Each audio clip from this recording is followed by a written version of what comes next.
네, 안녕하십니까. 복고도통의 주강입니다. 오늘은 110쪽을 열어보세요. 자, 아주 중요한 공부를 오늘 하겠습니다. 세상 사람들이 이 사바세계를 꽉 메우고 있는데요. 근데 사람들이 다 생긴 모양은 어슷비슷한데 잘 사는 사람, 못 사는 사람, 머리가 똑똑한 사람, 그렇지 못한 사람들, 뭐 잘 산 나라 못 산 나라 평등하지 않아요. 그죠? 이 차별이 많고 말씀이죠. 장자크 루소라는 사람이 있는데 그 사람은 뭐냐면 인간 불평등 기원론, 인간 불평등 기원론의 진상은 무엇인가? 네, 이와 같은 그런 그 책을 써가지고 아주 그 인류 문명의 어떤 그런 한 획을 그은 인물인데요. 그는 뭐라고 그러는 거 아니? 인간 불평등 기원론은 원래 우리가 야생의 이른바 자연 저 먼 과거 원시대랄까요? 그때 살 때는 뭐 이렇게 자유로웠다는 거죠. 근데 인간이 점점 뭔가 세월이 흘러오다 보니까 그 중에 뭐죠? 처음에는 자연스럽게 이렇게 별 불만 없이 살았는데 가다 보니까 어떻게 돼요? 그 중에 뛰어난 인간들이 있더라는 거죠. 재주가 있는 인간들. 그래가지고 이제 많이 차지하게 됐다는 거예요. 사유재산제도.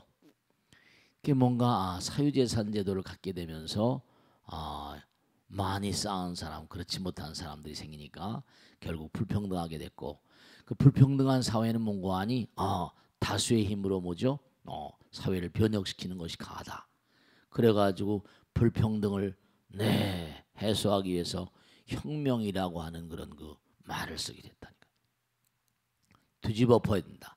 그래서 장자크 루소의 인간 불평등 기원론의 진상 그 내용, 그 가르침이 플란서 대혁명, 플란서 대혁명의 어떤 기폭제가 됐던 거예요. 근데 물론 하여간에 인류 문명의 플란서 대혁명은 뭐 그 당시에 뭐 루이 왕이라거나 마리아 앙뚜아네트라거나 이 왕가의 어떤 인물들을 전부 다 단두대로 보내면서 민주주의의 어떤 건 시발점이 됐죠.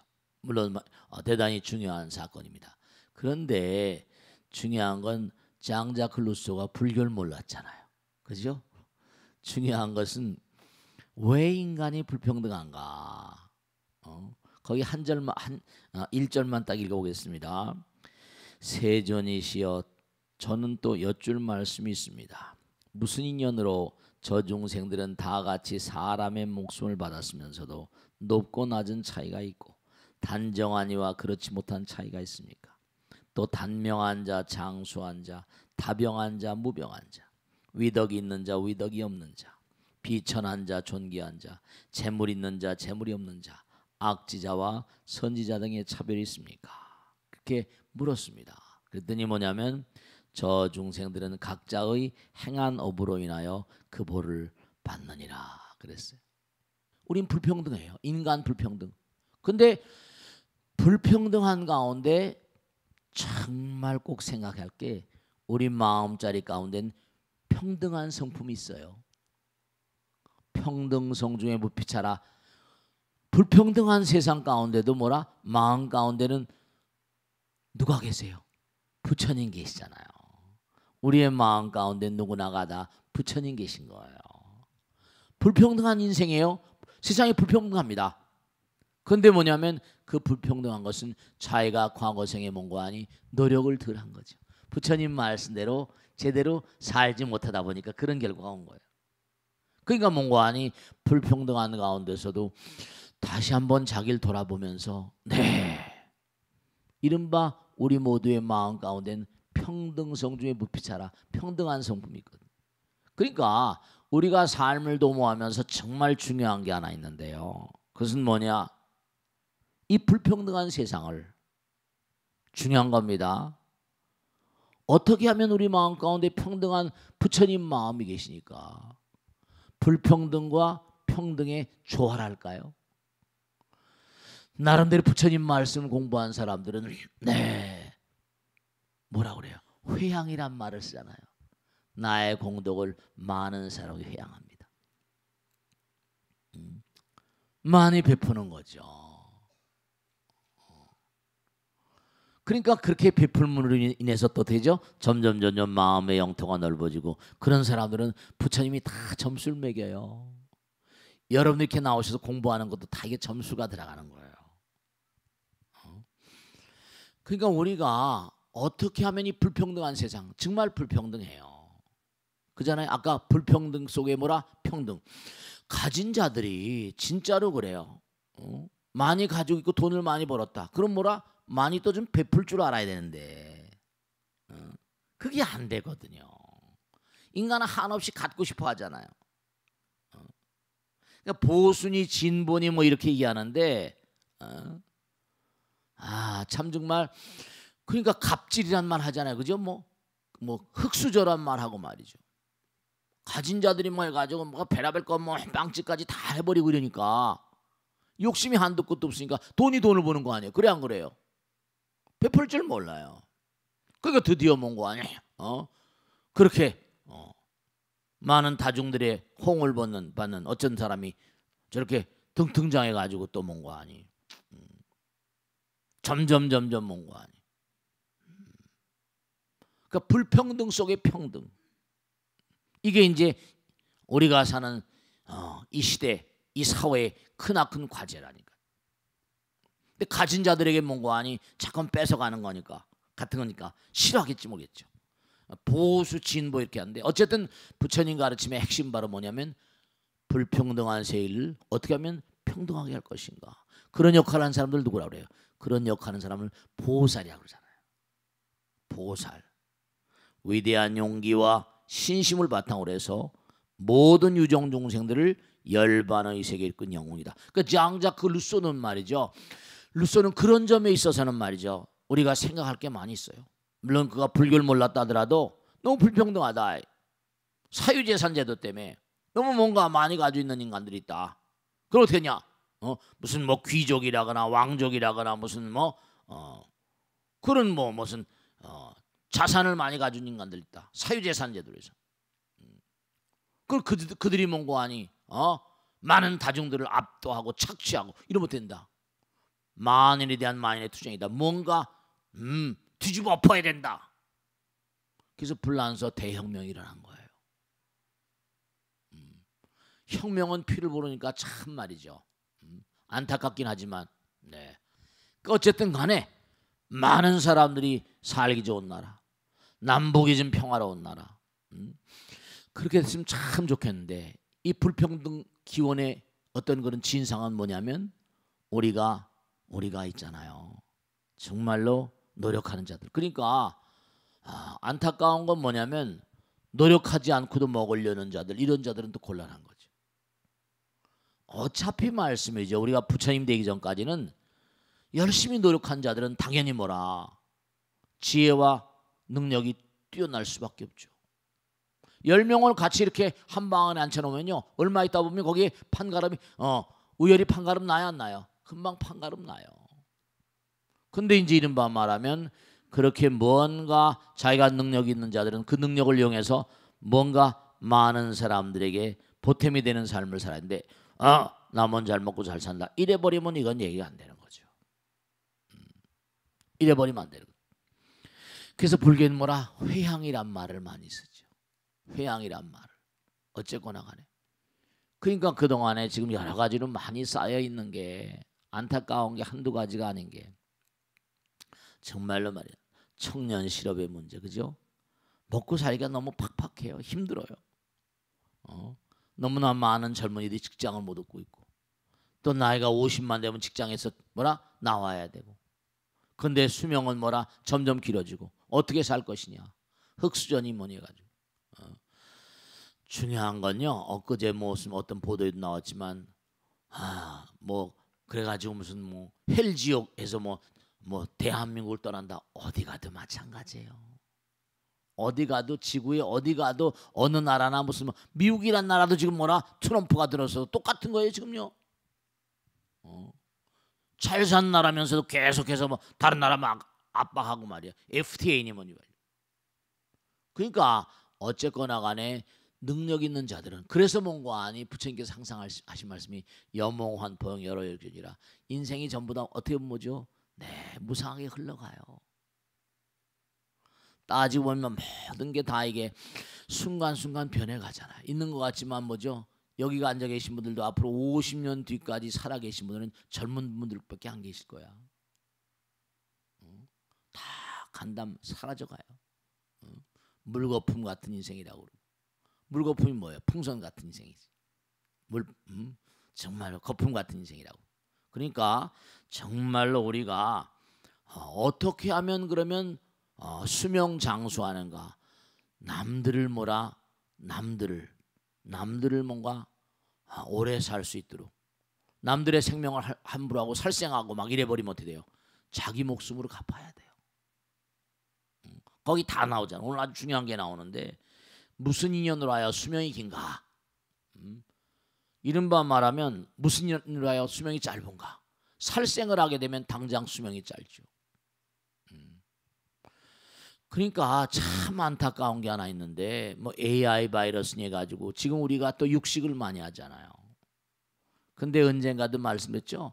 햄버거 요즘에 하도 햄버거 같은 거 많이 드시니까 햄버거에 들어가는 그 고기 한 덩어리를 만들려면요 축구장 반만큼의 풀을 뜯어야 된다. 축구장 반만큼. 어떻게 생각하세요? 우리가 점점 우리가 인간이 잘 먹고 잘 살려고 하다가 우리가 언젠간 또 뭔가 문제가 생길 날이 있지 않을까 걱정이 돼요. 지금 닭들 같은 것도 닭 공장식 치킨을 얼마나 동네마다 치킨집 있잖아요. 양계장 같은 게 전부 다 공장식 양계장이라고요. 별로 그게 영양가 없습니다. 이렇게 말하면 켄터키 아저씨들이 나한테 쫓아오겠지만 말이지. 그리고 장사가 잘 안 된대요. 큰 많아가지고. 그게 뭐냐면 이제 요즘에도 막 계속 나오잖아요. 그 뭐 프랜차이즈 막 뭐 문제가 있다고 말이죠. 갑질하는 거거든요. 그러니까 중생 내지 곤충일까지 살생해 볼지어 목숨을 맞춘대요. 그러니까 살생하면 자기가 자기 목숨을 갚아야 돼요. 지옥 중에 나거나 인간에 나더라도 수명이 극히 짧으니 왜냐하면 살생한 업이 단명벌 받는 것이다. 그렇죠. 남의 목숨을 함부로하면 내가 가는 거예요. 이게 그럴 수밖에 없어요. 그러니까 참 중요한 건 뭐냐면 정말 중요한 거는 우리가 사랑하는 마음이라는 게 그래서 참 필요합니다. 정말로 참 정말로 안타까운 거예요.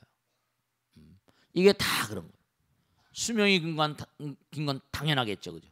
살생심을 여이면 자비심이 있고 참계심이 있어서 이 곤충 얘기가 나왔는데요. 여러분 정말 미물중생 있잖아요. 이 곤충들도 함부로 하면 안 된다. 미물중생들도. 그러니까 뭐냐면 아까 닭이나 뭐 이런 뭐 동물들도 그렇지만 곤충들도 다 그게 이유가 있어요. 이제 앞으로 뭐라고 얘기를 하는 거 아니 이런 얘기를 하거든요.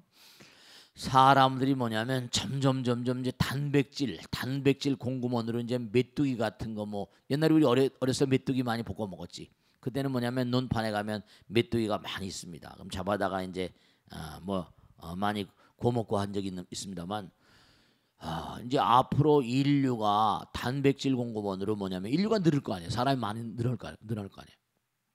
그런 뭔가 아니 메뚜기라거나 곤충들이 이제 먹는 날이 온다고 하는데 뭐지 군뱅이 같은 거 뭐 이런 거 먹는다는 거예요. 아유 참 정말 모르겠어요. 여러분 그리고 요즘에 그런 얘기 들어요. 지랭이 아시죠? 지랭이 그 약으로 쓰는 거 알아 뭐야? 토룡탕이라고 그래. 지랭이 같은 것도 막 잡아먹고. 하여간에 mond도가네. 점점 인구가 느니까 이러다 정말 어떻게 될지 알 수가 없어요. 그 다음에 이제 뭐냐면 병이 많은 이유 남들을 막 아프게 하는 거죠. 그럼 내가 아픈 거예요. 이 원리가 뭐냐? 전부 다 인과 작용 반작용 법칙이야. 이 우주가 하나다 보니까 한 대로 내가 맞는 거예요. 한 대로 맞는 거야. 남들을 괴롭히고 중생들을 괴롭히고 이렇게 되면 해치게 되면 무슨 일로 남자나 여자가 질병이 없는가 하면 그들은 뭐라? 중생을 괴롭히지 않는가. 그 요즘에 보면 참 사람들이 여러 가지로 말이죠. 어리석어서. 근데 우리나라는 요즘에 소싸움을 시키고 막 그런데 그 소싸움하는 대표적인 나라가 스페인 아니에요. 스페인은 투가 없어졌습니다. 스페인이 세계적으로 투가 유명한 나라인데 그게 동물 학대라고 그래가지고 투가 없어졌어요. 투가 없어졌어요. 우리나라는 어딘가에서 뭐 청도인가 어디서 그 소싸움을 많이 한다고 그러고 또 뭐라 개싸움도 많이 시키지. 참.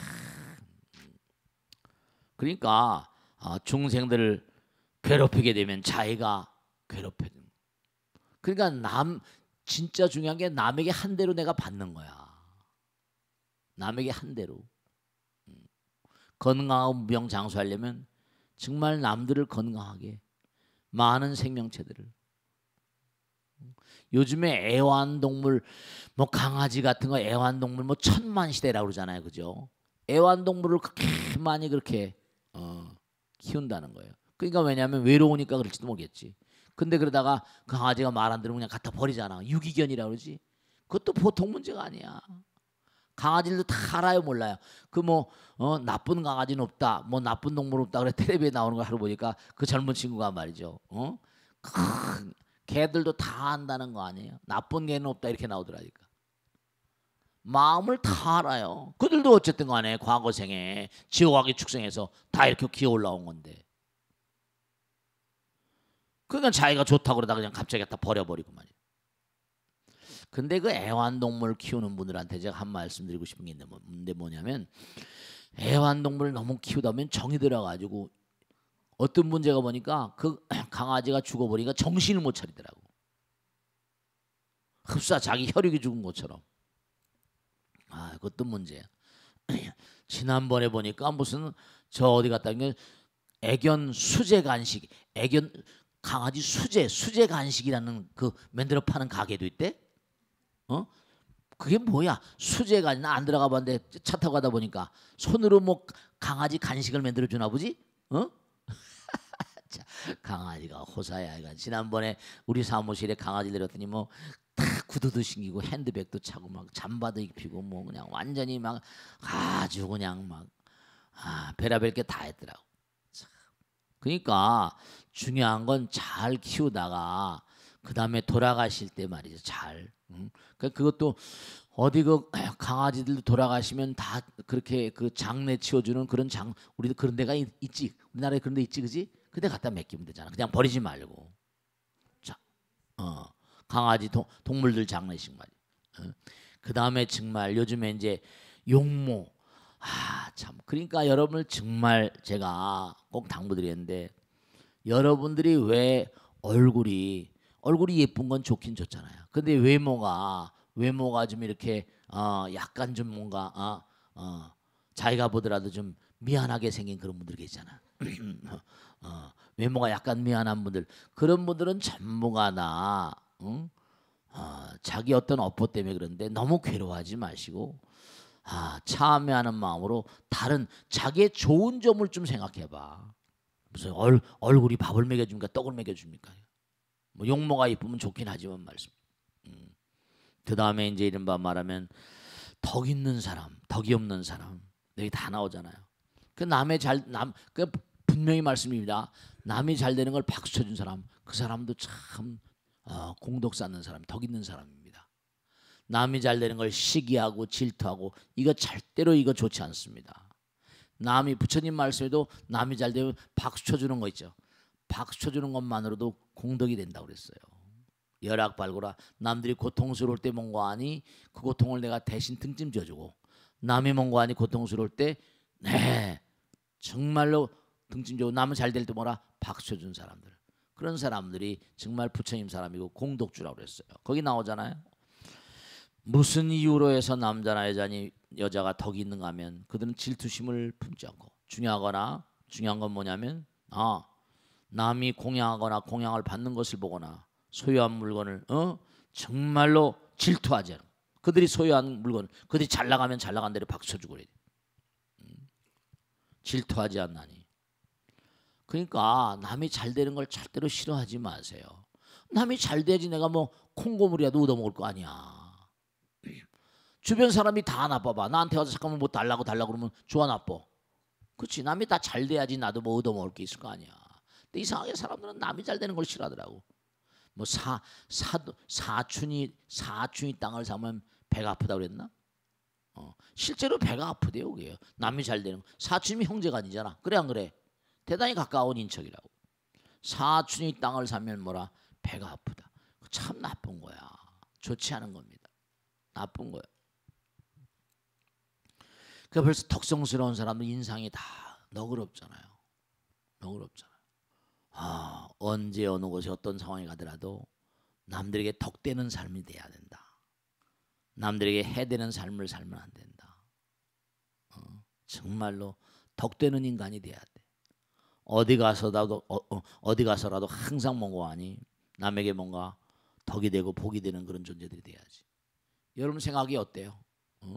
나는 어디 가면 항상 덕이 되고 복이 되나 한번 생각해봐 스스로. 여기 다 나오잖아요. 그 다음에 어떤 사람은 잘 살고 어떤 사람은 잘 살지 못하고 다 나오잖아요. 누가 어떤 사람이 가난하냐, 빈천하다. 사람들이 말이죠, 얼굴 생긴 것도 귀상, 귀골, 뭔가 생긴 인상이 귀하게 좀 귀골이라는 게 있잖아, 그지? 어떤 사람 빈천상이라고 그래. 쟤는 얼굴이 이렇게 빈상이야. 이런 것도 있어요. 빈상, 빈천상이 있습니다. 상에 보면 천덕꾸니처럼 생긴 사람 있잖아. 여기 다 나오잖아요. 남자연이 왜 빈천한가 하면 내가 한 대로 받으니까 한 대로 받는 거예요. 남을 공경하고 뭔가 남을 소중히 여기지 않고 자기가 오만하고 교만한 거예요. 그러면 그 다음 생에 업은 아주 형편없이 나와버립니다. 여기 나오잖아요.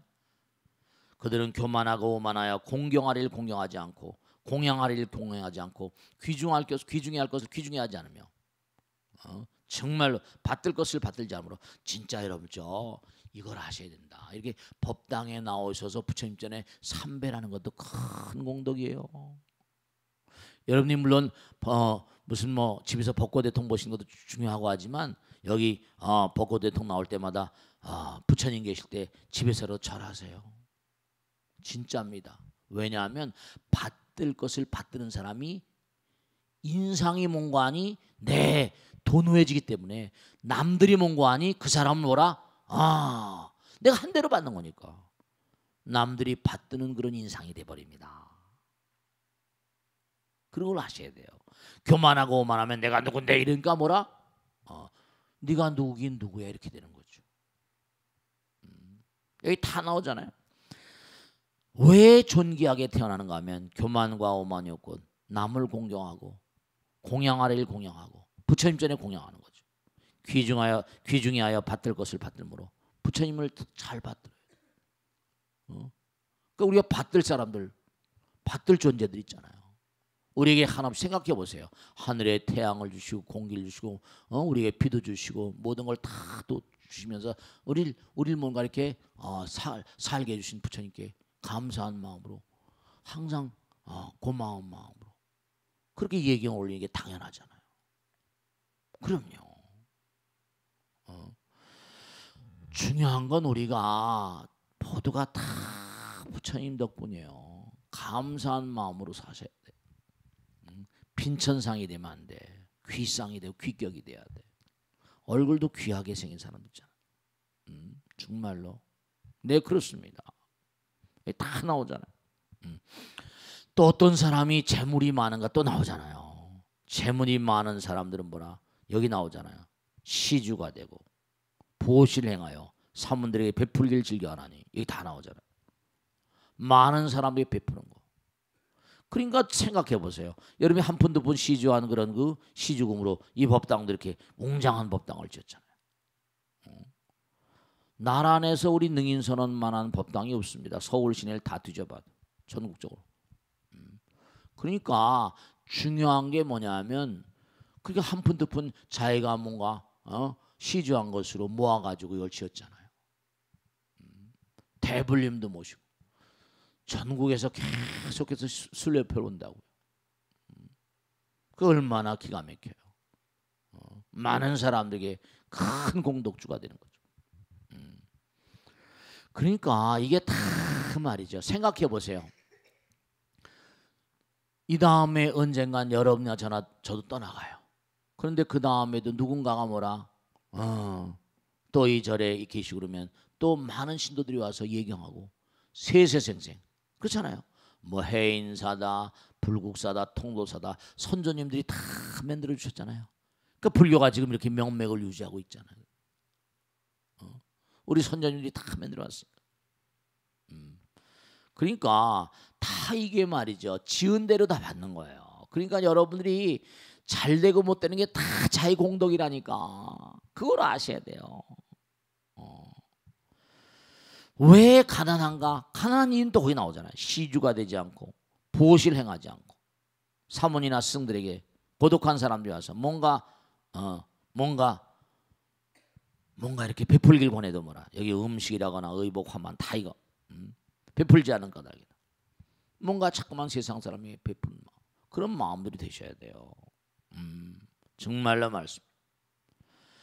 그 다음에 우리가 사는데 정말 지혜. 네, 어떤 사람이 지혜로운 사람인가? 자꾸만 여기 나오잖아요. 정말로 자꾸만 공부를 해야 돼요. 저도 끊임없이 공부를 하니까요. 자꾸만 공부하시고 부처님 말씀을 자꾸만 생활해야 돼요. 고명하고 덕 있는 사문이나 범지 스승이 어떤 것이 선이요 뭐라 어떤 것이 뭐라 악이며 어떤 것이 죄가 되고 어떤 것이 복이 되며 어떤 것이 현재 보이고 어떤 것이 후세 보인가 하는 것을 자꾸 물어야 돼. 정말로 자꾸 물어야 돼. 물어야지 뭔가 알게 되잖아요. 그래 안 그래요? 그러니까 서양에서도 서양 철학의 비조가 누구예요? 소크라테스. 소크라테스 문답법이야. 항상 질문했어. 지금도 세계를 주름 잡고 있는 유대인들도 뭐라 하브루타로에서 항상 질문식 토론이라고요. 그리고 금강경도 당장 뭐예요? 수보리야 어유나오 내 생각이 어떠나 질문과 응답이에요. 부처님 가르치면 다 질문과 응답이라. 화두도 뭐라 이목고 하잖아요. 전부가 다 자꾸만 물어야지 뭔가 깨달아지는 거죠. 공부를 안 하면 뭐 질문을 하지 않으면 반성할 거리가 없는 거예요. 사람이 자꾸만 공부를 해야지만 중요한 거예요. 공부를 해야지만 내가 이건 잘못됐구나. 공부를 해야지만 뭐라 반성하게 되고 참회하게 되고 오늘 여기 나오잖아요. 그죠? 전부 다 참회거리 아니에요. 그러니까 참회를 하게 되니까 참회가 없는 자에겐 내일이 없다고 그랬거든요. 참회가 없는 자에게 뭐라? 내 희망이 없어요. 그러니까 공부 이꼴 뭐라? 참회 반성 이꼴 희망. 그거 공부는 희망인 거예요. 부처님 말씀대로 공부는 희망이니라. 공부는 내일이니라 이랬다니까요. 공부는 희망이에요. 공부는 내일이에요. 공부는 희망이라고요. 공부는 내일이고 공부는 미래예요. 근데 공부를 안 하니까. 근데 희한하게 아들 딸들에게만 공부해라 공부를. 자기는 공부 안 해. 그거 뭐야? 자기도 좀 부처님 말씀 공부하고 연마하고 자꾸만 생각해야죠. 어떤 보살님은 이걸 다 자기가 영혼을 향한 책을 다 자기가 사경했답니다. 다 사경한 보살. 다 사경을 했대요.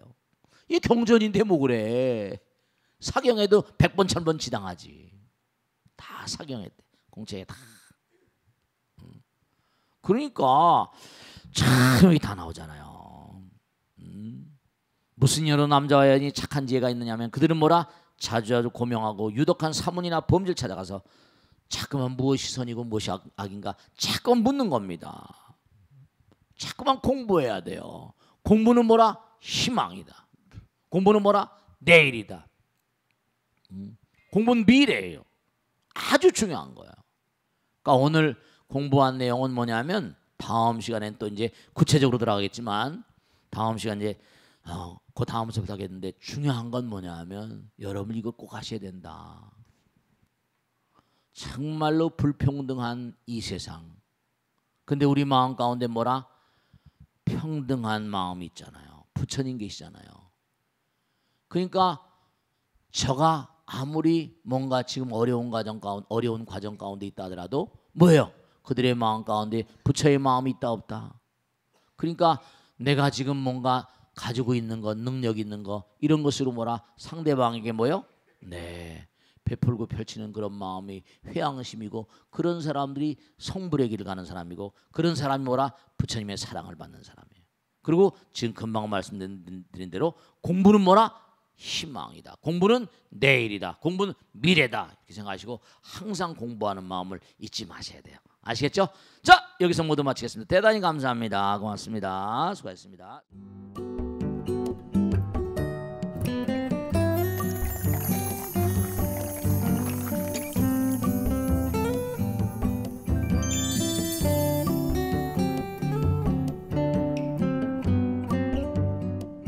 요즘에 많은 사람들이 경제가 어렵고 또 젊은 청년들도 직장 문제도 있고 여러 가지가 중첩돼서 그런지 이 자존감, 자존심 뭐 이런데 굉장히 그 마음이 뭔가 혼돈스럽고 아픈 것 같습니다. 오늘 그래서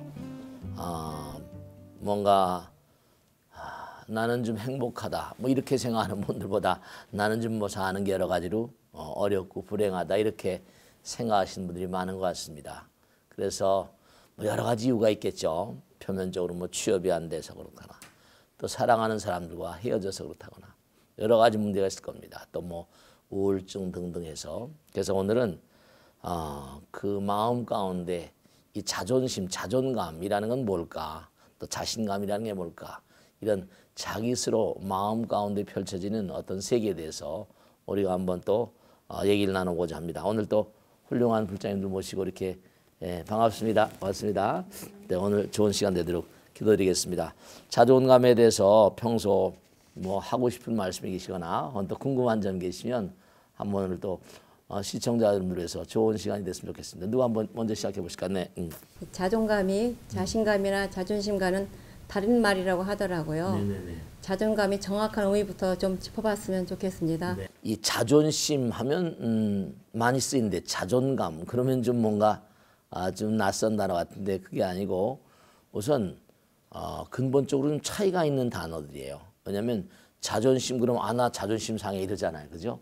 그러니까 상대성 있는 거 타인과의 관계에서 나의 자존심을 뭔가 얘기하는 거고 이 존이란 말도 존재할 존자가 있고 존경받을 존자 있잖아요. 두 개가 달라요. 근데 자존감이라고 하는 건 내 마음의 내면 세계, 내가 스스로 나를 뭔가 인정하고 존중하는 그런 내면적인 세계, 자기와의 어떤 관계에서 펼쳐진 어떤 마음의 세계라고 한다면 자존심은 상대방과 타인과의 관계에서 그러니까 자존감 그런 건 일종의 자신감하고도 통하는 말이거든요. 자신감이란 자기를 신뢰할 수 있는 마음. 자기를 신뢰할 수 있는 마음이라는 건 그만큼 자기 자신이 뭔가 어떤 그런 자기 자신의 가치성이랄까 뭔가 자기 자신의 어떤 그런 능력에 대한 어떤 그런 자신감이랄까 또는 뭐 자긍심이랄까 이런 게 이제 자존감으로 작용을 하는데요. 이제 여러 가지로 이제 뭔가 우리가 생각할 게 이제 이 자존심 그러면 보통 우리가 뭐 친구라거나 부부지간이라거나 이럴 때 상대방이 나에게 대해서 뭔가 부정적인 어떤 그런 인식을 갖게 할 때는 자존심 상한다고 그러죠. 근데 이제 자존감은 자기 자신의 능력과 자기 자신에 대한 신뢰감 같은 게 이제 뭔가 나름대로 제 강화된다고 할 때 그럴 때 이제 그 자존감이라고 얘기할 수 있거든요. 이제 그 우리가 정말로 자존감, 자존심보다 자존감을 우리 인간에게 가장 극대화시키신 분이 누구냐면 부처님이세요. 너희들은 부처다. 다른 종교에서 너희들은 종이다 이렇게 얘기하거든요. 주가 있고 종이 있고. 그러니까 부처님께서는 항상 우리는 정말 스스로가 부처의 어떤 불성을 가지고 있는 존재이기 때문에 항상 자긍심을 가지고 자존감을 가지고 자기의 어떤 그런 그 현재와 뭔가 미래를 긍정적인 마음으로 그러기 위해서는 그러니까 우리가 항상 부처님 말씀 공부하면서 수행이라는 얘기를 하잖아요. 자기 신뢰, 끊임없는 어떤 그런 자기 신뢰와 자기 수행 가운데서 그때 내가 나의 어떤 그런 그 신뢰감 가운데 수행하는 그런 마음들은 자존의식이 강해지잖아요. 아, 내가 하는 것만큼, 노력하는 것만큼 뭔가 자존감이 강해지는 거죠. 그러니까 우리가 부처님 말씀을 우리가 신뢰하며 살아가는 가운데 정말 중요한 건 자존감을 뭔가 강화시키기 위해서도 우리는 정말 부처님 말씀대로 수행하는, 기도하는 그런 삶의 자세가 대단히 중요하다. 그렇게 말씀드릴 수 있어요. 그러니까 여기 원래 이 자신감이라고 하는 건 자기를 신뢰하는 마음이니까 자신감이라는 건 자기와의 어떤 약속에 투철하다거나 내가 뭘 해야 되겠다. 내가 뭘 이건 해낼 거야. 이런 마음가짐 가지고 자기 자신의 어떤 그런 스스로의 어떤 그런 능력을 혹은 스스로와의 약속을 강하게 뭔가 추진해나는 내가는 그런 가운데 자신감이 강화되는 거예요. 사람들이 대체로 보면 이른바 다른 사람들과의 약속은 대단히 뭔가 중요시하면서 자기 자신과의 약속은 취약한 부분이 있거든요. 관대하거든요. 그러니까 자신감이 떨어지고 자존감이 떨어지는 그런 경우가 있거든요. 이 자존감은 굉장히 중요한 것이 요즘에 특히 여러 가지로 사회 세태가 어려우니까 나이 든 그런 분들이나 나이 젊은 분들이나 자존감이 많이 떨어져 있어요. 뭐 옛날에 노력하면 뭐가 됐는데 노력해도 잘 안 되거든요. 요즘에는 그런 점들이 있습니다. 그래서 뭔가 이런 시대일수록 우리는 뭔가 하니 수행이 필요하다. 이런 시대일수록 자기를 지키려는 어떤 그런 투철한 의지를 가지고 수행을 하고 기도하는 가운데 자기의 가치를 뭔가 하니 자기 스스로 입증받을 수 있고 그래서 언제 어느 곳에 가든지 간에 뭔가 투철한 자존감이 넘치는 그런 삶을 살 수 있다는 걸 꼭 말씀드리고 싶습니다. 네, 그거 다 다음에 또 누가 좀 한번 보세요. 네. 스님, 그럼 어떻게 해야 자존감을 높일 수 있을까요? 네네. 그게 참 과제인데요. 그래서 제가 한번 가만히 생각을 해봤어요. 법당에서도 많은 분들 모시고 살면서 결국은 우리가 먹고 사는 문제도 굉장히 중요하죠. 젊은 친구들이 직장이 없다는 게 너무 참담한 일이에요. 정말로요. 그리고 나이 들어서 무슨 요즘엔 전부가 다 50대면 무슨 회사에서 나오게 되거든요. 그럼 그 다음에 100세 시대라는데 그럼 어떡할 거야. 잉여인간처럼. 근데 또 곳곳마다 뭐라고 연관이? 그만한 뭔가 아니요. 아직 이것도 심각한 문제인데. 미국이라는 사회가 지금 경기가 회복돼서 돈다고 하는데 미국은 특징이 있어요. 정부와 대기업과 학교 이 3자가 고급 능력을 뭔가 아니 IT 산업이라거나 ICT 산업이라거나 이 고급 능력을 뭔가 아니 필요로 하는 인재들을 양성하는데 총력을 다 기울이는 거예요. 교육제도를 재편해가지고 정말로 미국이라는 사회니까 요즘에 인재가 아주 막 필요하다고 막 그러는데 우리나라는 뭔가 아니 그런 정부라거나 대기업이라거나 혹은 또 학교라거나 이게 제대로 교육의 시스템 자체가 상당히 문제가 되거든요. 그래서 우선 자존감을 높일 수 있는 방법 같은 건 우리 정부가 해야 되는 목도 있고 대기업이 해야 되는 목도 있고 이른바 대학이 교육기관이 교육체제를 재편해서 해야 되는 그런 목들이 있지만 그보다 또 더욱더 중요한 건 개인들이 뭔가 요즘의 시대를 뭐냐면 초연결사회, 초융합사회라고 그러죠. 뭔가 아무리 시대가 이렇다 하더라도 절대로 굴하지 않고 포기하지 않는 그런 어떤 부처님 말씀대로 우리는 이 시대를 살아가고 있지만 우리는 영혼을 간 존재니까 영혼에 합당한 어떤 그래서 이 자존감 관계된 무슨 책을 쓴 사람들은 당당하게 걷는다거나 사랑의 표정을 지어라 무슨 그런 여러 가지 얘기를 합니다만 제가 가장 손쉽고도 가장 중요한 불자로서의 자세는 뭐냐면 꼭 당부드리겠는데 우리는 확실히 믿어야 될 게 뭐냐면 부처님이잖아요. 우리 안에 계신 부처님 능력 내 안에 있는 뭔가 영혼을 갖는 능력 그러니까 저는 항상 얘기하는 게 이럴 때일수록 자기를 좀 가다듬는 수행이라거나 정진이라거나 이런데 좀 더 많이 마음을 쏟고 어렵지만은 차라리 전 그런 생각을 많이 하거든요. 저 남쪽에 있는 어려운 나라라고 우리보다 가난한 나라고 하지만 미얀마라거나 태국이라거나 스리랑카 이런 나라들은 전부 다 뭐예요? 절에 가서 일정 기간 살게 하잖아요. 절에 가서 돈 벌려고 하는 거 아니에요? 어렸을 때부터 가서 살면서 마음의 자세를 가다듬는. 차라리 그래서 저는 뭔가 그런 종교기관에서 이러한 잉여 인력들, 잉여 인간들, 과잉 어떤 그런 그 인간들을 뭔가 사람들을 모아가지고 다시 한번 정신을 훈도시킬 수 있는 그런 시스템을 좀 만들어야 되지 않을까 그런 생각을 하고 있습니다. 네, 고맙습니다. 마치겠습니다. 네, 이렇게 어려운 시대를 우리가 극복해 나갈 수 있는 어떤 위대한 방편이라고 한다면 부처님 말씀 따라서 수행하는 가운데 돌고 도는 게 경제입니다.